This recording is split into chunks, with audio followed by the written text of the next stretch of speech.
tidurnya Al-Habib Abdurrahman bin Muhammad As-Segaf. Bagaimana beliau kalau tidur? Tidur memang nggak bisa tidur, bukan seperti kita. Kalau kita nggak tidurnya memang apa? Memang karena penuh dengan permusuhan dan kedengkian.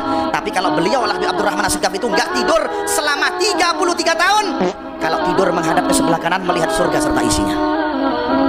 Ya, melihat sebelah kanan, menghadap sebelah kanan melihat surga serta isinya. Melihat bidadari, melihat telaga-telaga. Ya.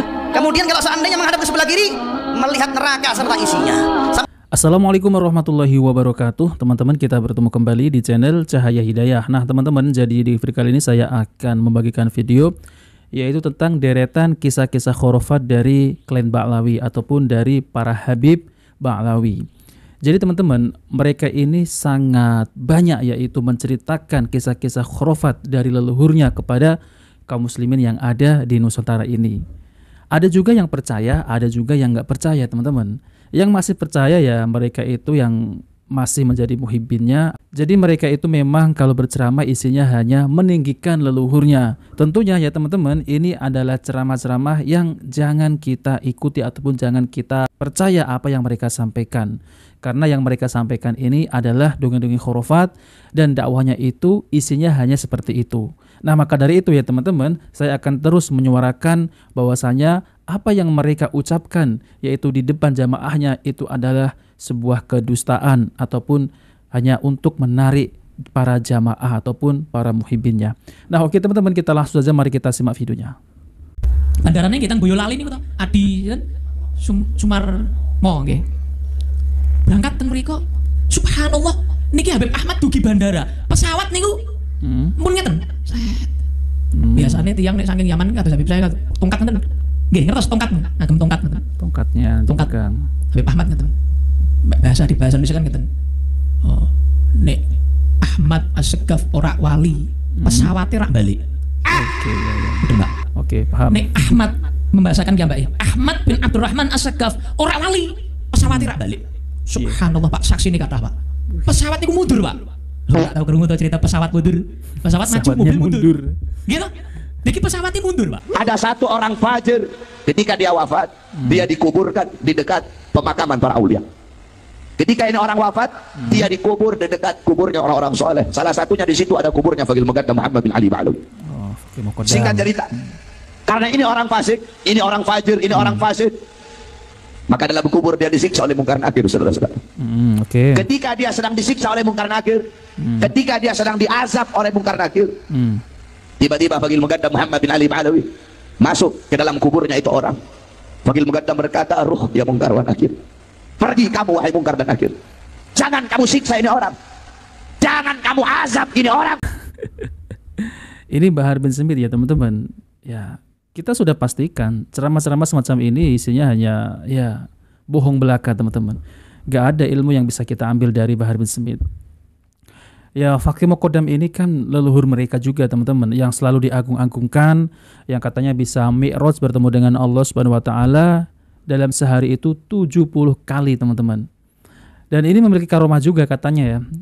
Ya, membentak malaikat Munkar dan Nakir. Loh, ini kok bisa gitu ya teman-teman. Mereka itu ya menyampaikan seperti itu, apakah mereka itu nggak takut dosa? Karena itu adalah sebuah kedustaan. Luar biasa ya teman-teman ya.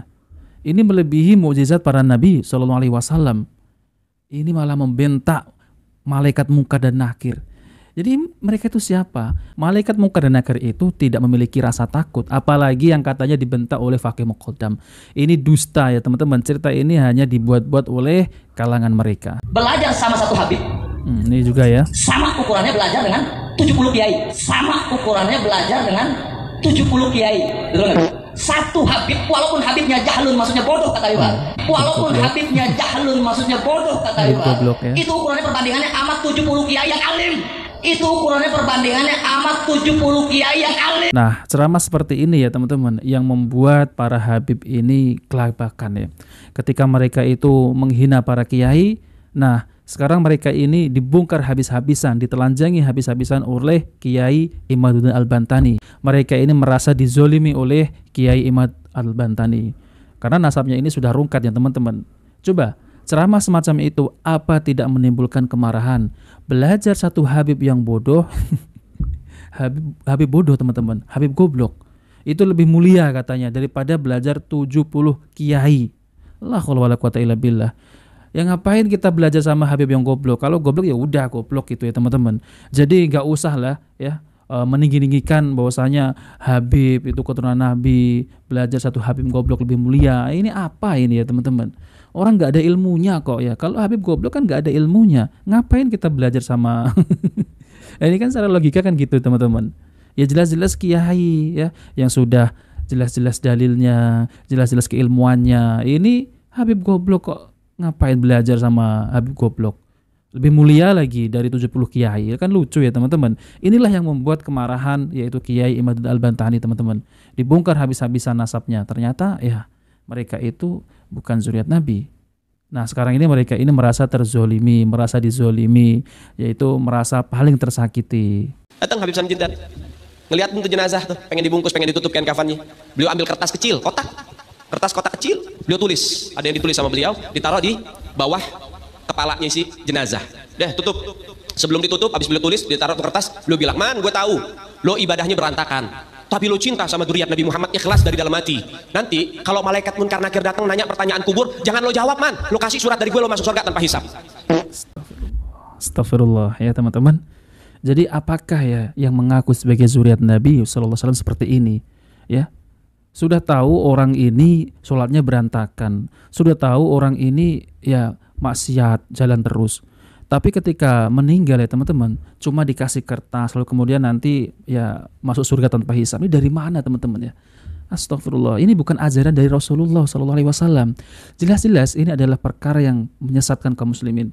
Jadi nanti orang-orang beranggapan ya teman-teman, nggak apa-apa, nggak sholat, nggak apa-apa lah, kadang sholat kadang enggak. Yang penting kita mencintai zuriat Nabi, yaitu para Habib. Nah seperti itu teman-teman. Ya, mereka ini nebeng atas nama cucu Rasulullah Sallallahu Alaihi Wasallam, tapi kenyataannya sangat jauh sekali. Maka dari itu ya teman-teman, jangan mau dibodoh-bodohin, jangan mau ditipu oleh mereka itu yang mengatasnamakan zuriat Nabi. Nah seperti itu teman-teman. Saya selalu menampilkan yaitu ceramah-ceramah dari Habib-Habib Alawi ini. Kenapa? Ya karena ingin menyadarkan, karena ada sebagian saudara-saudara kita ini ya masih percaya bahwasanya mereka ini adalah zuriat Nabi. Tapi kenyataannya teman-teman, ceramah macam apa ini ya? Kasih kertas tulis nanti ya masuk surga tanpa hisab, lawang sholatnya berantakan. Ini melebihi yaitu apa namanya teman-teman ya, mukjizat Rasulullah SAW. Jadi mereka ini semestinya ingin mengaku-ngaku sebagai ya nabi, memiliki ini mukjizat. Mereka nggak berani teman-teman. Kalau mereka itu mengaku sebagai nabi, jelas-jelas mereka ini nggak akan laku. Ya kalaupun ada pengikutnya juga pasti akan segera lenyap teman-teman. Tapi mereka itu mengaku wali-wali Allah, memiliki banyak karomah. Nah seperti itulah ya teman-teman. Itu adalah cara mereka itu untuk menarik jamaah yang lebih banyak, menarik jamaah akan dijadikan muhibin, akan dijadikan budak-budaknya. Nah seperti itu teman-teman. Jadi kalau mengaku nabi nggak laku. Nah maka dari itu mengaku cucu nabi memiliki banyak karomah. Nah seperti itu. Bicaranya seakan-akan apa namanya itu yang disampaikan itu ya mencerminkan nabi gitu, yang memiliki banyak ini teman-teman ya, hal-hal yang di luar akal gitu ya. Padahal itu hanya cerita-cerita dusta dari mereka teman-teman. Nah seperti itu ya. Maka dari itu kita hati-hati ya, jangan sampai kita itu salah ya ketika memilih majelis ilmu. Jadi yang kita dengar itu bukan ilmu-ilmu agama, malah mereka ini menyampaikan dongeng-dongeng khurafat yang tidak pernah diajarkan oleh para sahabat Nabi Sallallahu Alaihi Wasallam. Nah oke teman-teman, itu saja yang disampaikan ya. Jika video ini bermanfaat, jangan lupa like dan subscribe di channel Cahaya Hidayah. Wabillahi taufiq wal hidayah. Wassalamualaikum warahmatullahi wabarakatuh.